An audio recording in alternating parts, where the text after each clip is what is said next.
For those who do use social media and do stuff online, there's a few ways that you can connect with me online. So I use LinkedIn, Nathan Dennis. I use Twitter personally at Just N Dennis. I got a business Twitter page for the business that I run, Legacy Consultants. The Twitter handle for that is Legacy Impact UK. And for my charity that I founded, there's a Twitter handle there that's FC Nation UK. So please check it out. Please follow me for those who are social media savvy. Just a little bit about my charity that I founded. My charity is called First Class Foundation. We established in terms of I've been doing the work for over 15 years, but in terms of registering the charity, I birthed that in 2018. Some of the pictures you can see are some of my staff and volunteers and board members that help me run this organization. We have 3 key aims that we want to do as a charity. We want to work with young people, ages 13 to 25, to tackle youth violence, to build mental health resilience amongst young people, and to connect young people to their purpose by exposing them to new opportunities and stuff like that. There's 7 key pillars of influence that we believe we must influence to make a massive difference and a lasting difference within our community. So the first pillar is we must engage and tackle with family. We must help improve health and well-being. We must engage young people and our community in politics. We must have an impact around justice. For those who know and are aware, especially in the African and Caribbean communities in the West, in England, there's a massive disproportion of Black young people getting arrested, stop and searched, and are filling up the prison system. And we have to have a say about that and try and stop that cycle of happening. We also believe that we need to engage with business and economics and education.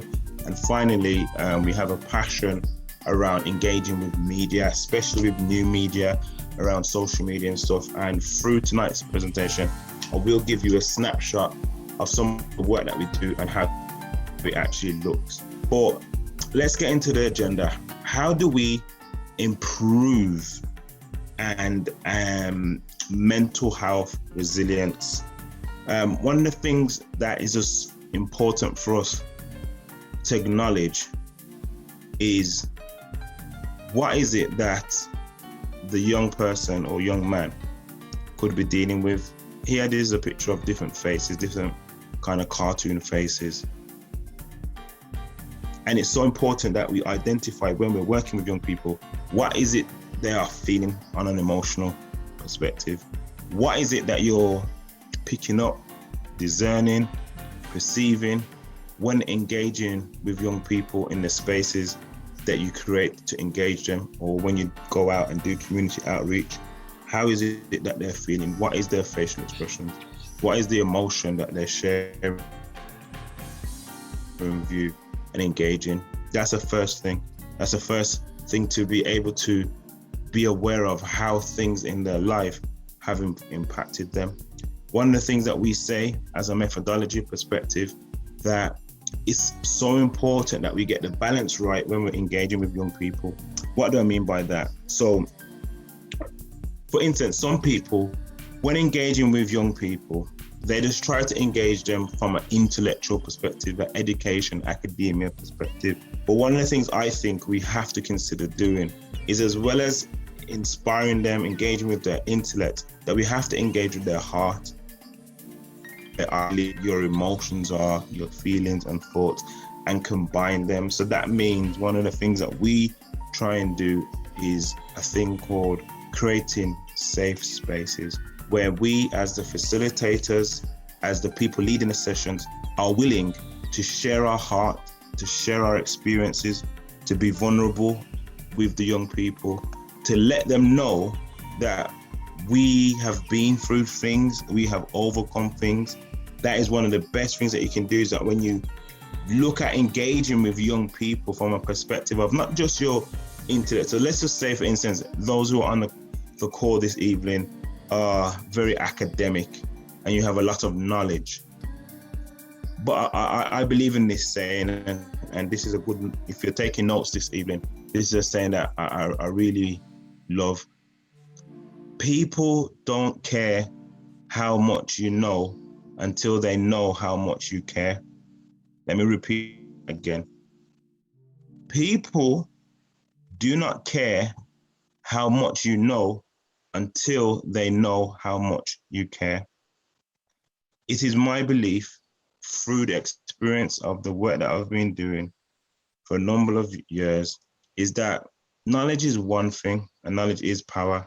But if people who are seeking to engage in this conversation, like young adults, young people, we have to make them feel our heart, our compassion, our genuine care. We have to be willing to be vulnerable and to be able to show them our scars. Because if they don't see our scars, maybe they won't believe. For those who come from a faith persuasion, there's a very inspirational role model and leader who, when he came back, there's a group of people that did not believe that it was him, and he had to show his scars, his wounds, to prove and evidence that, look, it is I, it is me. And sometimes we have to be willing to show our scars, to share the stuff that has been hard and has been difficult, and express and share that in a vulnerable and humble way, to inspire young people, to let them know that you didn't just arrive here, that you've come from somewhere and you've come for a journey. The Pacific project that I'm going to speak about this evening, and some of the tips I'm going to share, is from a project called our Dear Youngers project, which has actually been featured on BBC and ITV Central. Follow me, you'll find some of the stuff and you'll see some of the past footage of some of these clips of when we've engaged, when the news has engaged us. But I don't just come here this evening to just talk thoughts. I live this work and I do this work. 15 years ago, walked away from my whole lifestyle, everything that I was doing, and basically started to have strong visions around creating an organization to make a difference for young people. Unfortunately, myself, I have in my past made mistakes that have led me to be in prison. But my life has completely transformed. I'm not that person no more.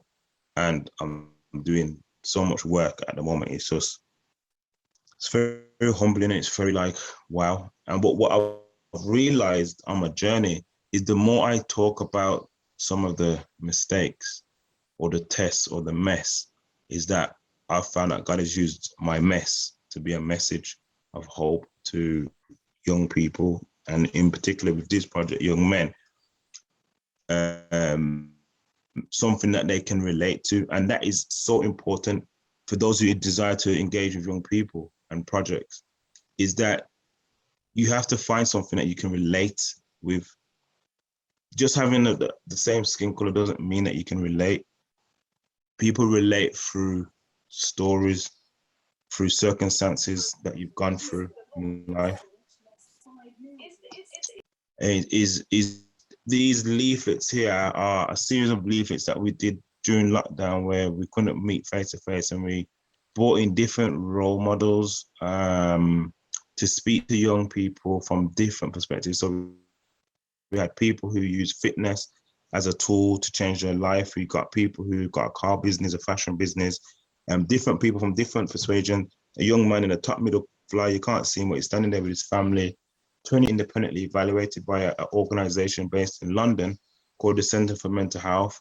And one of the latest briefings that we released that was created with academic evaluators. And if you got notes again, or if you want to take a screenshot of this, but this is a briefing. It's about a 15-page document that you can read to talk, that really gives you an insight to young Black men's mental health during COVID-19 and how it was disproportionately impacted, and how through COVID, how young Black men were impacted, like in terms of job losses, poor mental health experiences, not being able to access relevant and culturally appropriate services. And there's some real interesting information in there. Quite sad, but good factual information researchers are compiled together. There's also another evaluation that we was part of called Against the Odds, which is, if you go on Google, all you literally have to do is type in the words Against the Odds and the Center for Mental Health. And this report is probably about 60 pages long, but it really breaks down some of the methodology of some of the work that we do.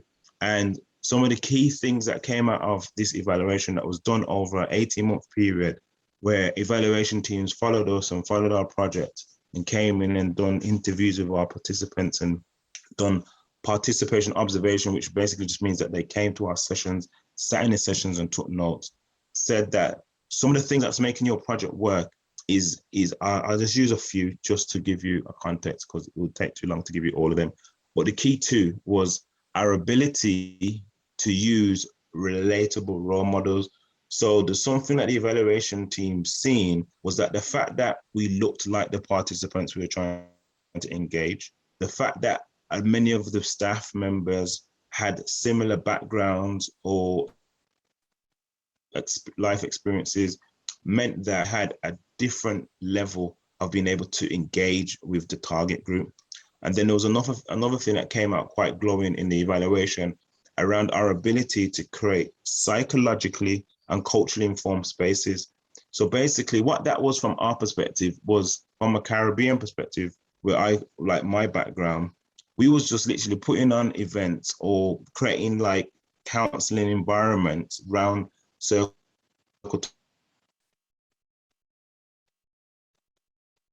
time with the young men for this project. The appropriate food. We was making sure that there was like music, culturally appropriate music in the environment. And these are tips that you can do. So like, sometimes you gotta make the service that you're providing feel like home from home. Never try and make the service feel like a service. Don't refer to people as clients or service users. Like, make them feel as a part of the family, they're part of the project, your family of the project. Things like those little nuances help people to engage better to the project when they don't feel like it's a mental health project or it's a service type of thing. In the evaluation, it talks about, you know, if you're a Black man in Britain, you are 17 times more likely to be diagnosed with a serious mental health condition than a white man. That's taken from the BBC documentary, Being Black, Going Crazy. There was some other information, key data that came out of the evaluation, which I'm just going to share with you quickly. Young African Caribbean men's mental health. Young Black men are overrepresented more in restrictive mental health settings, in the justice system and in prison. And overrepresentation has worsened over the last 10 years. Age 7, young Black boys are not more likely to be identified with a diagnosable condition. So why is it that by the time they become young adults, they are more likely to be identified as having a mental health crisis? Also, what came was this thing around, so young Black men growing up in the UK are more likely to face multiple and significant risk factors for poor mental health, living in poverty, housing insecurity, homelessness, difficulties at school, subsequent reduced access to opportunities, the experiences of racism and the wear and tear on their resilience during teenage and young adult years, and living in unsafe neighborhoods. What was phenomenal and really shocking to me through this evaluation process was that they says that when they interviewed young people, especially young Black people, from certain inner city areas in the UK. They said the trauma and the anxiety levels were the same as those who live in war-torn countries. Let me say that again. When they done the evaluation and done a comparison study with the anxiety levels and trauma that some young, especially young Black boys, were feeling in terms of living, when I'm talking about when you're hearing about youth violence, knife crime, gun crime, they said that the trauma levels, anxiety levels was the same as those living in war-torn countries. Very, very deep, very, very interesting. So when we're talking about trying to build mental health resilience now, one of the ambitions of our project is how do we make people think about their economic development plan? How do we help them feel safe? How do we make them feel safe internally, then mentally, then in a practical environmental perspective? How do we get them to unpack? So a lot of the stuff we do is forum stuff where we just get the men to just talk about their early childhood experiences of racism, of the school system, and we just create that space to just basically listen and get them to talk and unpack and unload and talk about how talking is actually a powerful therapy to kind of just help you to get rid of some of that anger and that frustration so it doesn't get taken out on people you love in your family or in your community. We've started to introduce sports. So the project now are doing sports pro, realize that these, especially because this project I'm talking about, guys, so if you're just wondering why I'm also talking about men, I'm specifically using some of the data from a project that's specifically targeting men. So we're doing sports stuff because full of energy, you know, and they need to just like release in safe environments. There's this iceberg model here. Some of you may be very familiar with it already, that talks about like when we see young people, we see the tip of the iceberg, we see anger, we see behavior that's probably like in our head, it's like, this is what is going on. So, you know, we see those news reports, young Black boy kills another young Black boy, or whatever it is that we see. And if you think about iceberg in it, so if we was all on a big boat and we're traveling towards an iceberg would look huge to us at a human level. But we always got to remember that iceberg, a real iceberg, is sometimes 10, 15 times bigger beneath the surface. So you need to always think about it. When you see that young person who seems to be angry, attitude problem, or is very reserved, try and think or discern what is going on for him or her beneath the surface. Have they been attacked? Do they have issues around guilt? What are they annoyed about? Do they feel rejected? Are they feeling anxious, offended, worried, hurt? Do they have any regrets? Have they had disappointment? Because there's a whole raft of things that people have gone through, especially young people and yourself, you know, that then manifest into behavior. And this is what frustrates me when I go into schools.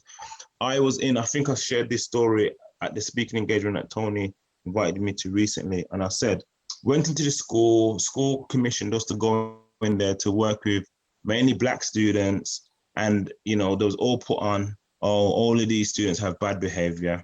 And there was this particular young boy who was so disruptive in the class, very disrespectful, always disrupting the lesson and trying to interject, to the point where I just asked everyone to leave the class to go with my colleague. And I just had a one-to-one with this young boy. And I said, what is your problem? What is wrong with you? Like every week you're just giving me problems. And he starts to break down into tears and starts crying. And when he's crying, he's saying, I just miss my mom. I just miss my mom. And I think he was about 14 or something like that. And he was crying his eyes out in the classroom. I miss my mom. I said, what do you mean you miss your mom? He says, my mom died. My mom went on holiday and had a car crash and died suddenly. And she went on holiday and I never seen her again. And I just miss her so much. I'm trying to do my GCSEs. I'm trying to do my studying. And the teachers are getting on my nerves, keep on telling me, you got to get a good grade. You got to get a good grade. But no one has helped me to deal with this pain that I'm feeling. And I couldn't believe this, because this is what happened. You know, the teachers, before we went in the class, would like pull us to the side and says, well, I'm warning you, these guys are just a real bad luck. You know, they've got real behavior issues. But they failed to let me know that one of the main culprits was suffering with a bereavement of losing his mum. But they didn't look at it from a pastoral perspective, from a compassion perspective.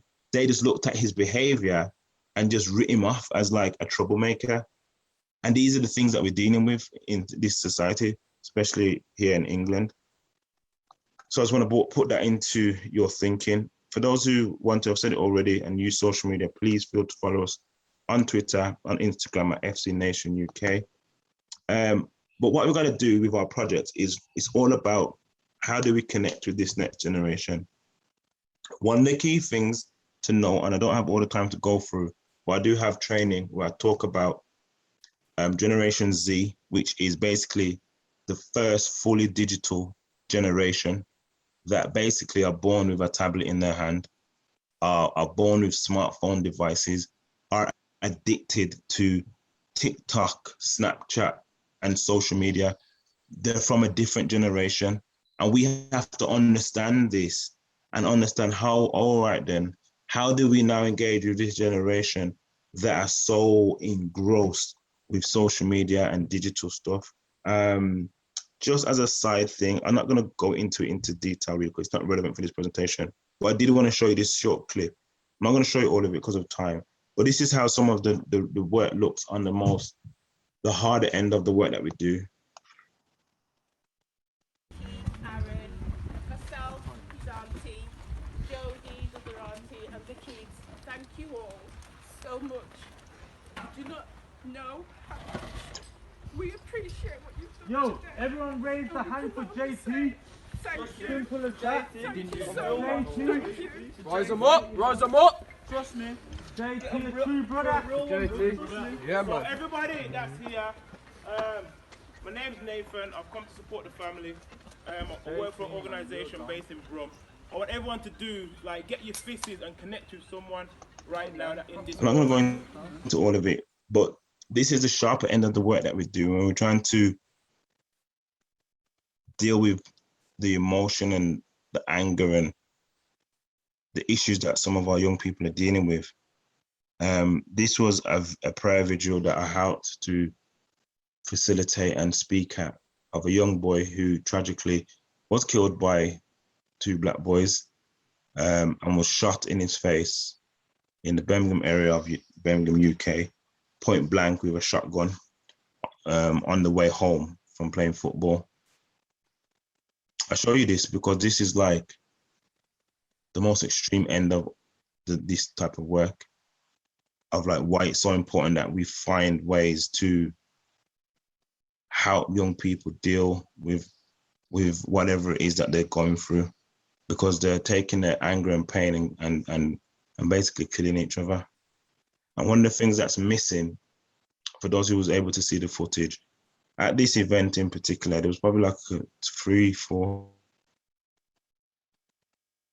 and they were all bawling their eyes out. They was crying. Some were using alcohol, smoking, drugs, or weed, whatever you want to say, to numb their pain. But all of them was going through massive grief and did not know what to do. And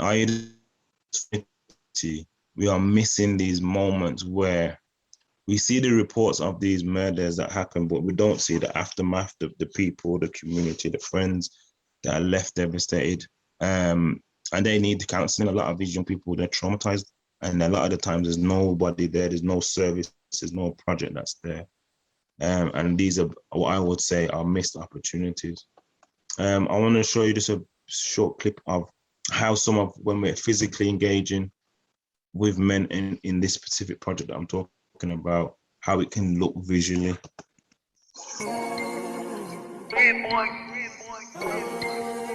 Drug addicts.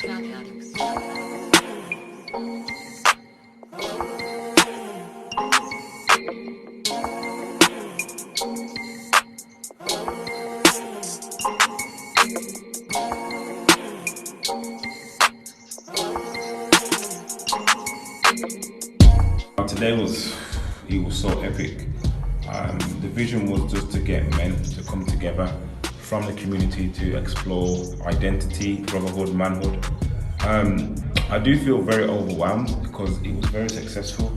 I'm talking about men from all walks of life, professional, man off road, young people, like older fathers, all in a space talking about what does it mean to be a man in the 21st century, with all the challenges that we have as men, especially as black men.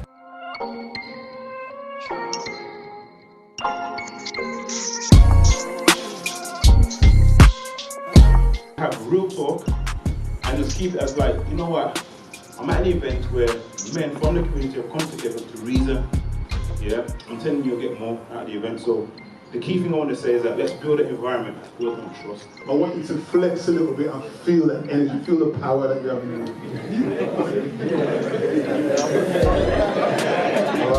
Yeah, you feel that? We may not have it all together.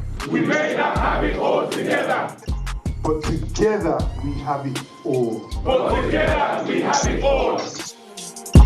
That's just a visual of how the work looks sometimes, like practically. And one of the key messages that I always trying to tell young people is around finding your purpose. And just like in this diagram, I describe purpose as something that you got to peel back, and it's like you got to get it revealed. It's something that you got to go for.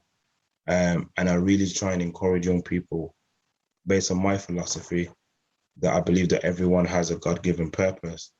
I really try and encourage young people wherever I go to find your purpose and to find your fit.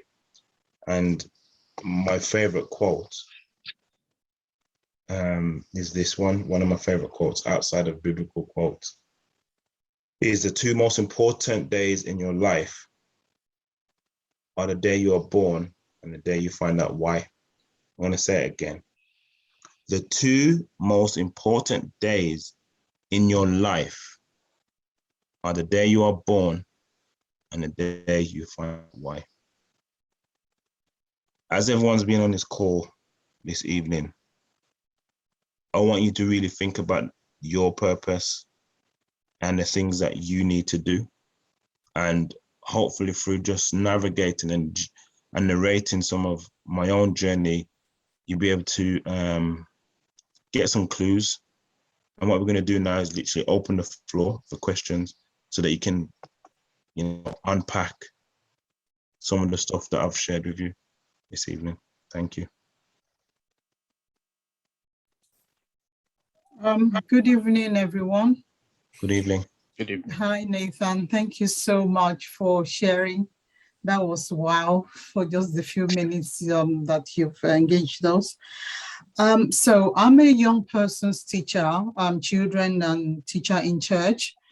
And obviously, like what you said, we're one of the, the children in the school that he was grieving because of his mother. Yeah, sometimes we kind of, now I understand, when a child is being difficult or rude or whatever, is always to ask what exactly, because obviously there's more to the rudeness or whatever that we are seeing.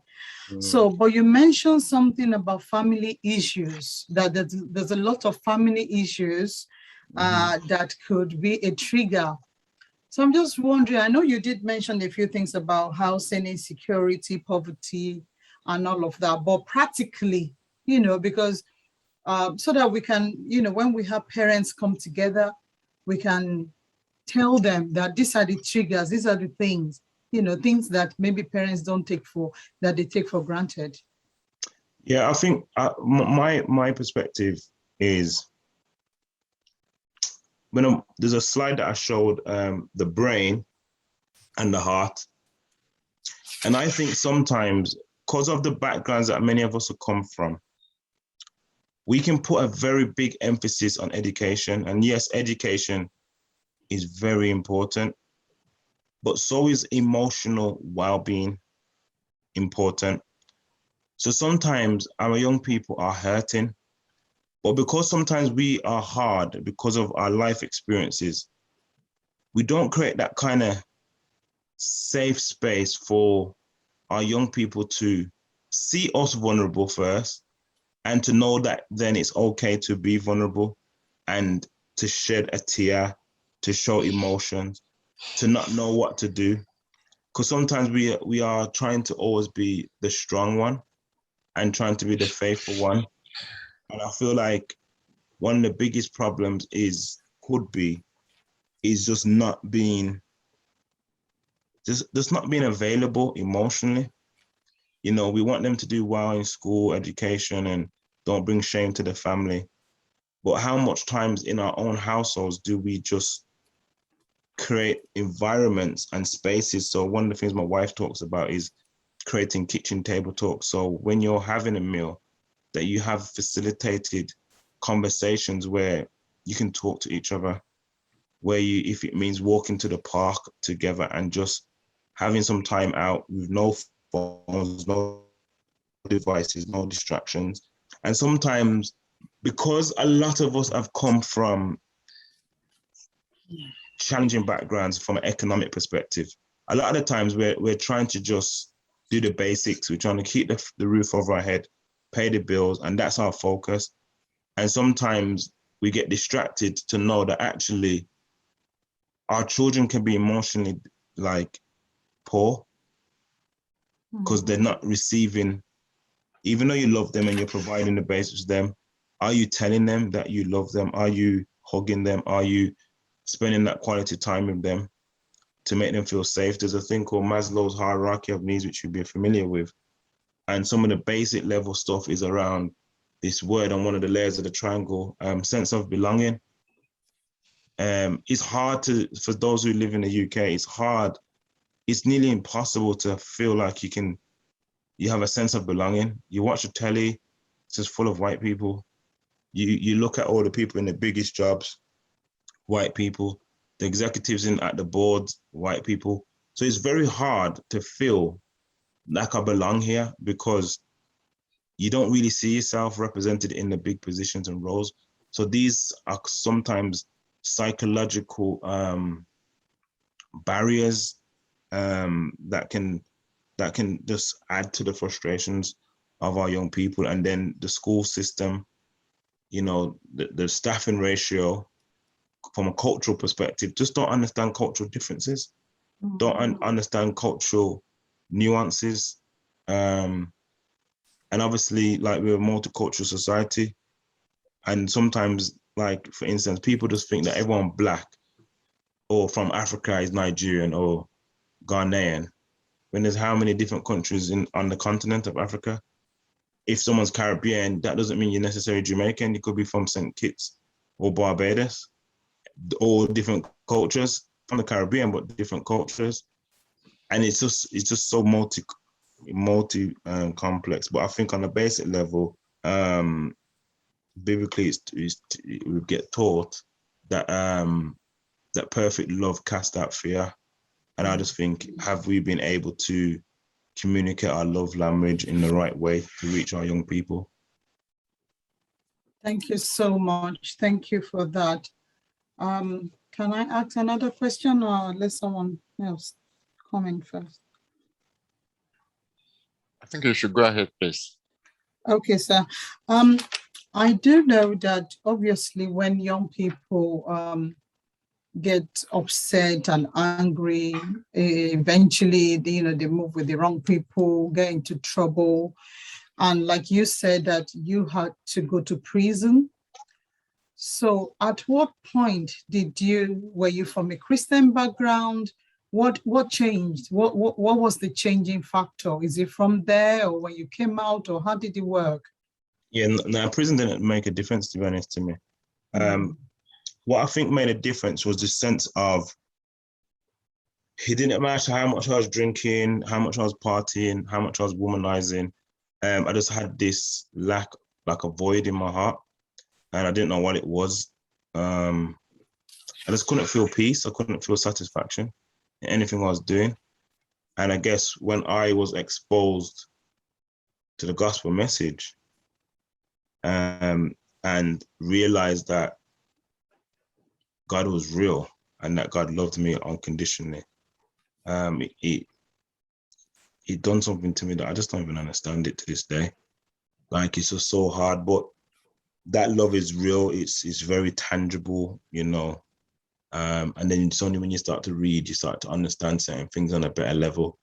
You know, like just like God's love for us, and you know that you can do exceedingly and abundantly through Christ and all these things, then you just start to get empowered by it. But for me, it was just that sense of like when I was by myself and there was no crowd, there's no party, no noise, I just felt empty and I didn't know why it was. But when I found and accepted Christ, I felt full. I felt energy come to me. I felt life. And obviously these are things that you can literally, if you go through scripture, it can back it up in it, give you life and life more abundantly. Out of your belly shall flow rivers of living water. I can't explain it all, but something supernaturally happened to me. And I started to just get arrested by purpose. And that's why I'm just so passionate as well about trying to connect people to their purpose and trying to empower them to say that, you know what, you have a purpose. And it doesn't matter how, like, for me, it doesn't matter how hard the situation looks for, especially for mothers, in it, because there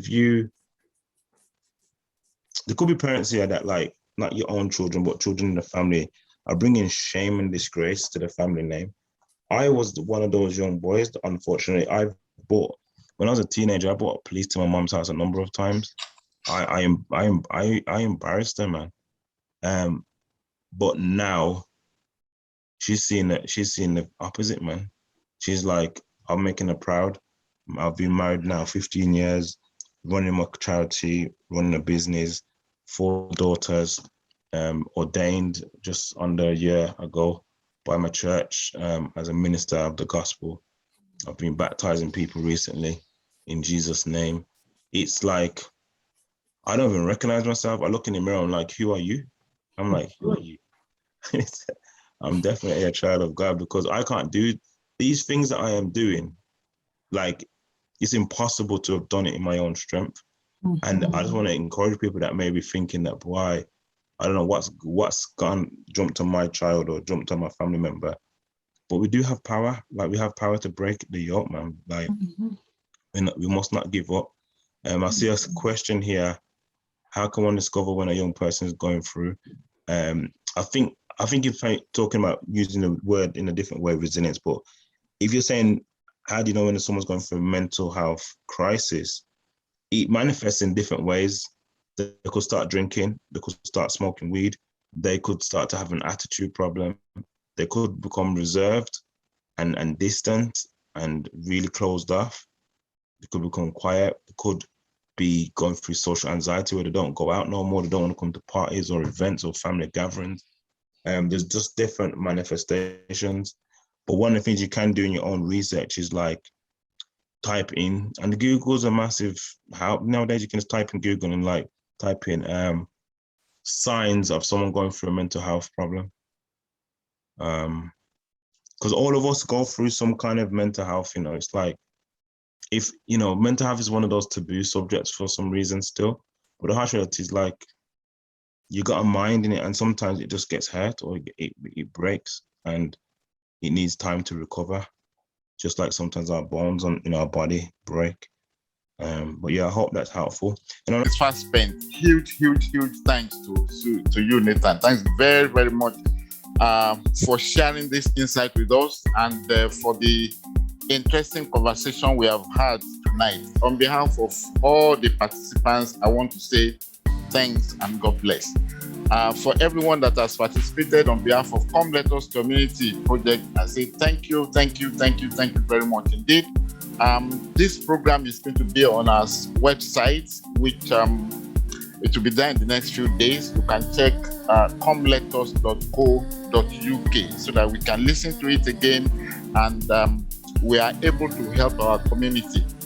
Our next event will be exactly in a month's time, and we are going to bring another speaker. I'm hoping that when I send the invite to you, you will attend. Once again, I want to say, Nathan, thanks very much for the good work that you are doing. We're already working together, and together we will get there. Thanks very much once again to everyone that has participated. Thank you for joining. You will now disconnect.